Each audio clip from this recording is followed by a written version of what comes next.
Actually খুব short টাইমে বেরিয়েছিলাম, মানে 4টের পরে। এবার অলিভিয়াকে যেহেতু অ্যাবাকাসে দিয়ে গেছিলাম, অলিভিয়ার ক্লাস ছুটি হয়ে যাবে 6টায়। তো যখন আমরা ওই রিলায়েন্সের ওটাতে ঢুকেছি তখন দেখতে পাচ্ছি যে কাটায় কাটায় 6টা বেজে গেছে। তারপর আবার আমাদের রেলগেট পড়লে তো সাংঘাতিক ব্যাপার, ওটা কখন উঠবে তার কোনো ঠিক ঠিকানা থাকে না।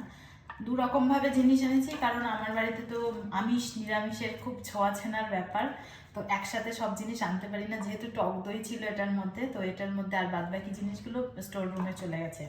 আর এটার মধ্যে অল্প কিছু একটা আলাদা করে নিয়ে এসেছি, কারণ এর মধ্যে ছিল হচ্ছে আমার সস ছিল, এই টক দই ছিল, আরেকটা যেটা হচ্ছে চিজি গার্লিক পটেটো বাইটস, এইগুলো ওদেরকে এখন ভেজে দেবো, ওদের খুব খিদে পেয়েছে।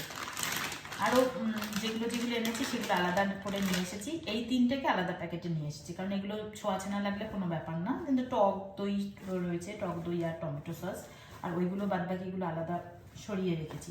ওখানেও বেশ কিছু জিনিস আছে, মানে ঘরের কিছু টুকিটাকি জিনিস সেগুলো রেখেছি।